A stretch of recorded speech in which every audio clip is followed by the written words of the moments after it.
ఉన్న బంగారాన్ని విడిపించి ఆ రోజు ఆన్లైన్ రేటుకే మేము కొంటాం. Sharma gold company. తిరుమల తిరుపతి దేవస్థానానికి సంబంధించిన లడ్డూల విషయంలో ఇష్యూ నడుస్తోంది, అందరికీ తెలిసిందే. కోట్లాది మంది హిందూ భక్తులకు సంబంధించినటువంటి మనోభావాల ఇష్యూ ఇది. సో అసలు ఎందుకు ఇలా జరిగింది, ఎవరు చేశారు, ఇవన్నీ కాసేపు పక్కన పెడితే జరిగినటువంటి సంఘటనని ఎలా అసలు దాని నుంచి బయటపడాలి, అదంతా ఇన్ని సంవత్సరాలుగా నడుస్తోందని చెప్తున్నారు. ఆ రిపోర్ట్స్ చూసిన తర్వాత విస్తుపోయేటువంటి పరిస్థితులు. సో అసలు దీన్ని ఎలా అధిగమించాలి? ప్రస్తుతం మనతో పాటు ఉన్నారు నందిబట్ల శ్రీహరి శర్మ గారు. ఒక్కసారి ఆయనతో మాట్లాడదాం. స్వామి నమస్తే అండి. నమస్కారం. జరిగినటువంటి ఘోరము మహాపాపం అనాలి. ఎందుకంటే చాలామంది, నేను ఇందాకే చెప్పినట్లు, హైందవ సమాజం మొత్తం బాధపడుతున్నటువంటి పరిస్థితి ఈరోజు. అసలు తిరుమల తిరుపతి దేవస్థానం స్వామివారంటే, ఏడుకొండల వాడంటే అందరికీ ఇష్టమైనటువంటి దేవుడు. ఎంతోమంది నమ్మకమైనటువంటి తిరుపతి అంటేనే ఒక పవిత్రత అనే భావన. కేవలం తెలుగు రాష్ట్రాలే కాదండి, యావత్ భారతదేశంతో పాటు ఇతర దేశాలకు సంబంధించిన వాళ్ళు కూడా వచ్చిపోయేటువంటి సంఘటనలు మనం చూస్తూ ఉంటాం. మరి అలాంటి చోట జరిగిన ఈ ఇన్సిడెంట్ సభ్య సమాజం కూడా బాధపడుతున్నటువంటి పరిస్థితులు. హిందూ సమాజం ఒక్కటే కాదు, ఎందుకు ఇలా జరిగింది, ఎందుకు ఇలా చేశారు అని. ప్రపంచవ్యాప్తంగా ధార్మిక భావంతో ఉన్నటువంటి ప్రతి సనాతన ధర్మాన్ని పాటించే వాళ్ళందరూ కూడా ఇప్పుడు చాలా మంది ఒక ఉలిక్కి పడుతున్నారు, బాధపడుతున్నారు. ఎందుకనంటే హిందువులకి ఆరాధ్య దైవం కలియుగ అర్చామూర్తి, స్వయప్రకటితమైనటువంటి దైవం కలియుగంలో. కాబట్టి అటువంటి దేవదేవుడికి అనేక ఉపచారాలు ఉదయం నుంచి లేచిన దగ్గర నుంచి పవళింపు సేవ అయ్యేంత వరకు కూడా అనేక కైంకర్యాలు అనేటువంటి జరుగుతుంటాయి. ఆయనకి కైంకర్యంగా వినియోగించబడేటువంటి వస్తువులలో అనేక పదార్థాలు మనకు తెలిసి తిరుపతి లడ్డు, లేకపోతే ఈ సంబంధించినటువంటి రవ్వ కేసరి ఇలా ఉన్నాయి. కానీ ఆయనకి దాదాపుగా 27 రకాల పైచులకు పదార్థాలు నైవేద్యంగా పెడతారు. కొన్ని పదార్థాలు మానవులకి అందవు, ఎందుకనంటే అది కొద్దిగానే ఉంటుంది, అక్కడక్కడికే వినియోగం అయిపోతాయి. మనము మన పిల్లలకి కానీ మన ఇంటికి కానీ మనం తీసుకునే పదార్థం ప్రతిదీ కూడా కల్తీ లేకుండా ఉంటాం. కానీ దైవానికి సంబంధించి చేసేటువంటిది నిఖార్స్ అయినటువంటి పదార్థాలనే వాడుతూ వచ్చేవాళ్ళు. ఇప్పుడు గత 2 రోజులుగా చూస్తున్నట్లయితే ప్రకటనలు హిందూ మనోభావాలు దెబ్బతీసాయమ్మ. అంటే ఎందుకు కల్తీ నెయ్యి వాడుతున్నారని చెప్పి రిపోర్ట్లలో తెలిసింది ఏంటంటే ఎడిబుల్ ఆయిల్స్ కూడా కలిపారు అని చెప్పి, అంటే సోయాబీన్స్ అని కానీ ఫిష్ ఆయిల్ కూడా కలిపారని చెప్పి అనేక రకాలుగా చెప్పుకుంటూ పోతే ఔచిత్యం జంతువుల కొవ్వు. అంటే ఇక్కడ ఏంటనంటే ఒకప్పటి వరకు కూడా Nandini group of milk lab సంబంధించినటువంటి వాళ్ళకి ఇచ్చేవాళ్ళం. గత 50 సంవత్సరాలుగా కర్ణాటక మిల్క్ ఫెడరేషన్ లిమిటెడ్ అని చెప్పి కర్ణాటకలో ఉన్నటువంటి పాల ఉత్పత్తి కేంద్రానికి అధికారం ఇచ్చారు.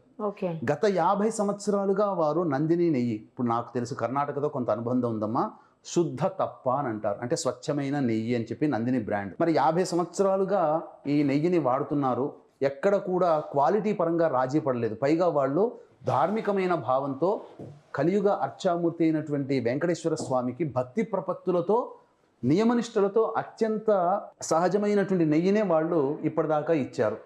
కానీ కొన్ని సంవత్సరాల కిందట జరిగినటువంటిది ఏంటంటే స్వామివారికి ఇచ్చేటువంటి కైంకర్యాలలో వినియోగించే వస్తువుల్ని ఇంకా తక్కువ ధరకి తెచ్చుకుంటే బాగుంటుంది కదా అని చెప్పి టెండర్లు పిలిచారు. తర్వాత ఈ కర్ణాటక ఫెడరేషన్ లిమిటెడ్ అని ఏమైందనంటే వాళ్ళు కోట్ చేసిన అమౌంట్కి అచ్చమైనటువంటి స్వచ్ఛమైన నెయ్యిని మేము సరఫరా చేయలేమని చెప్పి తప్పుకున్నారు. ఎందుకనంటే ఆ స్వచ్ఛమైన ఆవు నెయ్యి లభ్యత గుజరాత్, పంజాబ్, కర్ణాటక.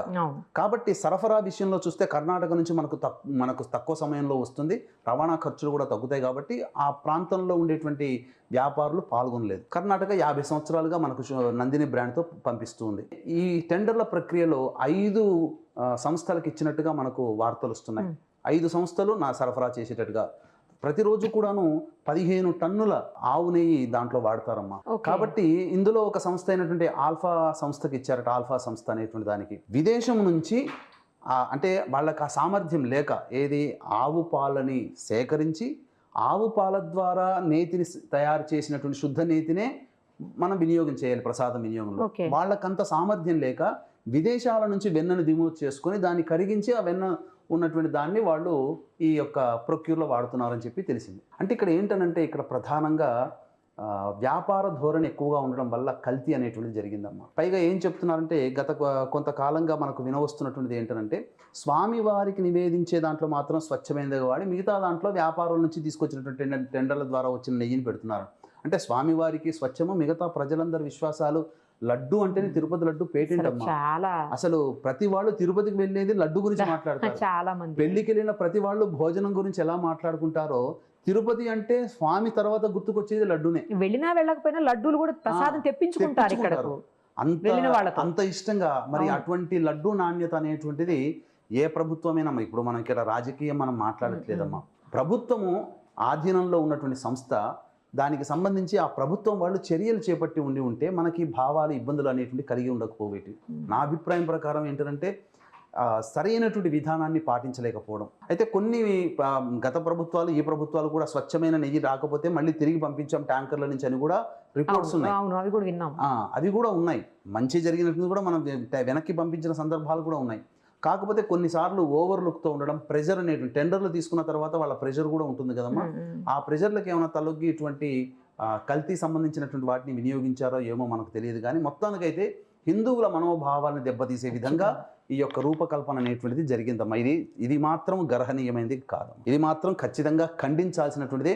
ఇది ఎవరు ఉన్నా కానీ, ఎందుకంటే ఏదో 100 మందికి, 1000 మందికి, 1,00,000 మందికి సంబంధించిన అంశం కాదు. అసలు ఏ వ్యక్తికైనా మనం అన్యాయం చేయకూడదా?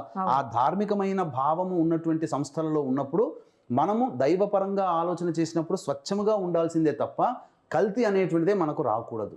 కానీ ఇప్పుడు అది చర్చకు వచ్చింది. అసలు హిందువులందరూ కూడా అవాక్కైపోతున్నారు. అందుకనే ప్రభుత్వం యొక్క జోక్యం అనేటువంటిది, ఈ యొక్క స్వచ్ఛంద టీటీడీ అనేటువంటిది స్వచ్ఛంద సంస్థే, కానీ ప్రభుత్వ జోక్యం ఉండడం వల్ల ఇటువంటి ఇబ్బందులు అనేటువంటివి జరుగుతున్నాయేమో నాకు అనిపిస్తుందమ్మా. అంటే మరి ఇప్పుడు దీనికి పరిష్కారం ఏమంటారు సార్? ఎందుకంటే లడ్డూలు ఇప్పటికే కొన్ని లక్షలు కోట్లలో తయారై రెడీగా ఉండుంటాయి. మరి వాటన్నింటినీ కూడా విశ్వసించే పరిస్థితి అయితే ఉండదు కదా ఇప్పుడు. ఇంకా ప్రతిదీ కూడా ఒక్కసారి ఎలిగేషన్ అనేటువంటిది వచ్చింది అని అంటే అది ప్రభుత్వం మీద పడుతుంది. కాబట్టి అది ఏ ప్రభుత్వం చేసిందా మనకు అప్రస్తుతం.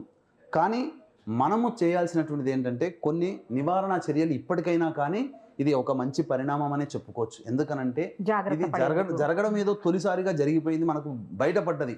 ఇక నుంచి అయినా కానీ జాగ్రత్తగా దాన్ని మళ్ళీ పునఃపరిశీలన చేసుకొని మళ్ళీ మంచి నాణ్యతతో కూడుకున్నటువంటి నెయ్యిని, మరి ఇదివరకు 50 సంవత్సరాల నుంచి వాళ్ళు ధార్మికమైన భావంతో కర్ణాటక మిల్క్ ఫెడరేషన్ లిమిటెడ్ అనేటువంటిది మనకు సప్లై చేస్తున్నప్పుడు దాన్నే కొనసాగించుంటే అయిపోయేది. ఇప్పుడు ఎందుకనంటే వాళ్ళు కేవలం అందులో చెప్పినటువంటి అంశం ఏంటంటే డబ్బు ఆదా చేద్దాము ప్రతి విషయంలో అని చెప్పి అనవసరమైన ఖర్చులు ఎన్నో ఖర్చు పెడుతున్నారు. స్వామివారికి ఇచ్చేటువంటిది హిందువుల మనోభావాలు. హిందువులందరూ కూడా నిలువు దోపిడీ రూపంలో కావచ్చు, కానుకల రూపంలో కావచ్చు, ఇతరత్ర సేవల రూపంలో కావచ్చు, చాలా సొమ్ము స్వామివారికి అందుతుంది. రోజుకు 100 కోట్లు ఆదాయం వస్తున్నటువంటి తరుణంలో ప్రజలు అర్పించినటువంటి సొమ్మే కదమ్మా. మరి ప్రజల కోసం వినియోగించే దాంట్లో ఎందుకు కల్తీ జరగాలి? ఎందుకు తక్కువ మార్జిన్ కి ఇచ్చే వాళ్ళని ఎప్పుడైనా కానీ ఒక వస్తువు కాంప్రమైజ్ అవసరం ఏముంది? 100 రూపాయలకు వస్తున్న వస్తువు నీకు 70 రూపాయలకి ఇస్తానంటే మోసం చేస్తే తప్ప 70 రూపాయలకు రాదు కదమ్మా. ఈ రోజున క్వాలిటీలో కాంప్రమైజ్ అయితే ఈ రోజున మీరు మార్కెట్ లో చూడండి, స్వచ్ఛమైన ఆవు నెయ్యి కావాలి, ఒకే జాతికి సంబంధించిన ఆవు నెయ్యి కావాలంటే తక్కువలో తక్కువ 4,000 రూపాయలు కిలో ఉందమ్మా. కరెక్ట్. అది మరి అటువంటిది 320 రూపాయలకి తక్కువకి కిలో కోట్ చేసి ఇచ్చేటువంటి వాళ్ళకి ఏ విధంగా మనం అంగీకరిస్తాము? కర్ణాటక వాళ్ళది మాత్రం తప్పులేదు. చక్కగా 50 సంవత్సరాల్లో మనం ఏనాడు కూడా మనం ఇటువంటి కల్తీకి సంబంధించినటువంటి ఇప్పుడు చాలా మంది కంప్లైంట్ చేస్తుంది ఏంటంటే ఆ రుచి లేదంటున్నారు. మరి స్వామివారికి సమర్పించేటువంటి ఆ లడ్డూలో ఇతరత్ర జీడిపప్పు, ఇలాచి ఇవన్నీ కూడా అది స్వచ్ఛమైనటువంటి హిందూ ధార్మిక సంస్థల చేతుల్లో ఉంటే దానికి స్వచ్ఛత ఉంటుంది. కొంత వినడం ఏంటంటే మన రాధా మనోహర్ దాస్ గారు ఉన్నారు కదమ్మా, వారు చెప్పినటువంటి ఒక సందర్భంలో హలాల్ చేసినటువంటి జీడిపప్పుని వాళ్ళు వినియోగిస్తున్నారని చెప్పారు. మరి స్వచ్ఛత ఎక్కడొస్తుంది? ఆ దైవ ప్రసాదానికి ఇచ్చేటప్పుడు భక్తి ప్రపత్తులతో ఎంతో నియమనిష్టలతో అక్కడ ఆ పోటు కార్యక్రమం మీరు ఒకసారి చూశారంటే మా పోర్ట్లో పనిచేసే వాళ్ళు ఎంతో భక్తి భావంతో పనిచేస్తుంటారమ్మా. 24 గంటలు షిఫ్ట్లలో పనిచేస్తారమ్మా. మీకు నాకు తెలుసు, నాకు స్వయంగా నేను చూసి ఉన్నాను. 24 గంటలు పనిచేస్తారు. వాళ్ళందరూ కూడా నియమనిష్టలతో ఉంటారమ్మా. ఆ ఉన్న 8 గంటలు పనిచేసినా అక్కడ అత్యంత వేడి గల ప్రదేశంలో వాళ్ళు పనిచేస్తారమ్మా. కాబట్టి భక్తి ప్రపత్తులతో ఉన్నటువంటి వాళ్ళకి మనం ఇస్తేనే దానికి సంబంధించిన న్యాయం చేయగలుగుతామా. లేకపోతే ఏమవుతుందంటే ఈ కాసులకి కక్కుర్తిపడి తక్కువ అమౌంట్కి ఎప్పుడైతే మనం టెండర్లు పిలిపించి దాన్ని మనం ఆ స్వామి కైంకర్యాలకి మనం వాడామో ఖచ్చితంగా అది మోసమే అవుతుంది. కాబట్టి ఇప్పుడు ప్రభుత్వమైనా కానీ ఎవరైనా కానీ ప్రభుత్వం చేతిలో ఉంది, దాన్ని ప్రక్షాళన చేయాలనుకున్నప్పుడు ఈ యొక్క ధార్మికమైనటువంటి సంస్థల్లో ధార్మిక బుద్ధి కలిగిన వాళ్ళని అందులో ఉద్యోగస్తులుగా పెట్టుకొని ఆ స్వామి వారిని మనసా వాచా కర్మణ అంగీకరించి నమస్కారం చేసుకుందే కార్యాలయంలోకి అడుగుపెట్టకుండా ఉండే విధంగా కనుక చేసినట్లయితే భక్తిభావం ఉంటుంది, భయం ఉంటుంది. భక్తి లోపించడం వల్లనే భయాలని కూడా లేకుండా పోయాయి. అందుకనే ఈ రోజున మనము మన ధర్మంలో ఉన్న వాళ్ళని పెట్టుకుంటే కనీసం ఒక భయం ఉంటుంది మన దేవుడు అని. ఇతర ధర్మంలో ఉన్న వాళ్ళని కూడా మనం ఉద్యోగస్తులాగా పెట్టుకుంటే ఏమవుతుందమ్మా? అదే వాటికన్ సిటీ ఉంది, వాటికన్ సిటీలో హిందువులను ఎవరైనా ఉద్యోగస్తులుగా పెట్టుకుంటారా? మరి మనకెందుకు ఆ దౌర్భాగ్యం? మన దాంట్లో మనం వాళ్ళని పెట్టుకొని మనం చేస్తే ఇటువంటివి చేయడానికి మనసు అంగీకరించదు ఎవరికైనా కానీ. కాకపోతే మన దైవాన్ని మనం దైవంగా కొలుస్తాం. ఇతర మతాల వాళ్ళు మన దైవాన్ని కొలవాల్సిన అవసరం ఏముంది? వాళ్ళకి భక్తి ప్రపత్తులు ఉండవు, వాళ్ళు ఒక సామాన్యమైనటువంటి విధంగానే చూస్తారు. కాబట్టి ఇటువంటి లోపాలు ఆ విధంగా కూడా జరిగి ఉండవచ్చు అని పూర్తి ప్రక్షాళన జరిగిపోయి అసలు ఇటువంటి హిందూ ధార్మికం కేవలం మన ఆంధ్రప్రదేశ్ తెలంగాణ సంబంధించినటువంటి దైవం కాదు, దేశవ్యాప్తంగా. నేను కాశీకి ప్రతి 2-3 నెలలకోసారి వెళ్తుంటాము. వచ్చేటప్పుడు రిటర్న్ లో కూడా చూస్తుంటే చాలా మంది మేము బాలాజీ దర్శనం చేసుకున్నాం మంచి యూపీ వాళ్ళు వస్తుంటారమ్మా. అనేక మంది ఇతర ప్రాంతాలు ఇతర రాష్ట్రాల్లో ఉన్న వాళ్ళు కూడా స్వామిని దర్శనం చేసుకుంటారు. ఇతర దేశస్తులు కూడా స్వామి గురించి, ఎందుకంటే ప్రపంచంలో 2వ అతిపెద్ద ఆదాయం కలిగినటువంటి దేవాలయంగా ప్రపంచవ్యాప్తంగా అందరికీ తెలిసిన దేవాలయం ఈ తిరుపతి. ఆ తిరుపతికి సంబంధించినటువంటి పరువు ప్రతిష్ట దిగజారిపోయినటువంటి పరిస్థితికి వచ్చిందమ్మా ఈ రోజున మనం గమనించుకున్నట్లయితే. ముఖ్యంగా అందరికీ ఇష్టమైన ఆ లడ్డు ప్రసాదం. ఇక దైవం విషయంలో ఇలా జరిగిందనంటే ఇక మనం ఇంకెవరిని నమ్మాలి? ఇక అసలు ఎవరిని నమ్ముతాము? ప్రతిదీ కూడా సందేహంతో ఇష్టంగా చిన్నపిల్లల దగ్గర నుంచి చిన్నపిల్లలు కూడా లడ్డు మొత్తం తింటారమ్మా. మరి అటువంటిది మనం ఏ విధంగా మనం ఆ లడ్డూని మనం ఇంట్లో మనం ప్రిఫర్ చేస్తాము? ఇటువంటి ఎడిబుల్ ఆయిల్స్, ముఖ్యంగా ఫిష్ ఆయిల్, ఎందుకంటే విదేశాలలో దిగుమతి చేసుకున్న బటర్తో వాటిని కరిగించి వాటిని మళ్ళీ ఆ నెయ్యిలో వినియోగిస్తున్నారు అని అంటే అది విదేశాల్లో వచ్చేటువంటిది సహజమైనటువంటి ఆవులు ఉంటాయా? అవి ఉండవు. జెర్సీ ఆవులు ఉంటాయి. జెర్సీ ఆవుకి సహజంగా సిద్ధంగా వచ్చేటువంటి ఆవులకి తేడా ఉంది. దేశీ ఆవుకి చాలా తేడా ఉంటుందమ్మా. జెర్సీ ఆవుకి మూపురం ఉండదు, ఫ్లాట్ గా ఉంటుంది. కానీ మన నాటు ఆవుకి మాత్రం ఎద్దు వలె మూపురం ఉంటుంది మళ్ళీ. కాబట్టి అది జెర్సీ ఆవు ఎక్కువ పాలిస్తుంది, ఎక్కువ కంటెంట్ ఉంటుంది, ఇది తక్కువగా ఇస్తుంది. కాబట్టి మన అభిప్రాయం ప్రకారం ఏంటంటే ఇది ప్రక్షాళన జరగాలి అని అంటే ఈ యొక్క టీటీడీ మొత్తం కూడా ప్రభుత్వ జోక్యం ఉండకుండా ధార్మిక పరమైనటువంటి వ్యక్తులు ఆధ్యాత్మిక రంగంలో ఉన్నత స్థానాన్ని పొంది ఉండి ప్రజల మన్నలని చూరగొన్నటువంటి వాళ్ళు ఈ యొక్క సంస్థల్లో ఉండి జవాబుదారితనంగా ఉంటే మాత్రం ఖచ్చితంగా అది మరొక మంచి సహృద్భావంగా మనం తీసుకోవచ్చు. ఎందుకనంటే దైవం ఏమీ ఊరుకోదమ్మా. ఇటువంటి పాపపు పనులు చేసినటువంటి వాళ్ళ కుటుంబాలలో ఈ మధ్య మనకు తెలిసినటువంటి వార్త ఏంటంటే కొంతమంది ఉన్నతమైనటువంటి స్థానంలో పనిచేసిన వ్యక్తుల కుటుంబాలలో తేరుకోలేనంత విషాద సంఘటనలు జరిగాయమ్మా ఈ మధ్యనే. మరి దైవం ఊరుకుంటుందా అంటే ఇక్కడ మనది ఏంటంటే మన భావన, మన హిందువుల్లో అన్నిటికీ దేవుడు ఉన్నాడు, దేవుడి తరపున మనం ఉన్నాము, పోరాడదాం అనేటువంటి యొక్క ధ్యాస లేదు. అన్నిటికీ దేవుడు చూసుకుంటాడు. ఆ మధ్య పులులు మన నడకర దారినకు వచ్చినప్పుడు మీ దేవుడు కాపాడలేదని చెప్పి ఇతరులు మనల్ని కామెంట్ చేసిన సంఘటనలు ఉన్నాయి. మీ దేవుడు కాపాడతాడని అంటారు కదా, మీ దేవుడు వచ్చి రక్షించలేదా అని అంటుంటారు. దేవుడు రక్షించేది ఏందమ్మా? మనము ధర్మాన్ని మనం కాపాడుకుంటూ మన ధర్మాన్ని మనం పాటిస్తున్నప్పుడు మన ధర్మాన్ని మనం కాపాడుకోవాలి. ఆ ధర్మంలో వచ్చే ఇబ్బందుల్ని ఎలా మనం తొలగించుకోవాలని మనం చూసుకుంటాం. దేవుడు చూసేది ఎప్పుడు? ప్రళయాంత కాలంలో దైవం ఆవిర్భవిస్తుంది అంతే తప్ప ప్రతి చిన్నదాన్ని కూడా దేవుడు వచ్చేసి శిక్షించుకుంటూ కూర్చోడు. మనం ఉన్నది దేనికి? మనం కాపాడాల్సింది మన ధర్మం.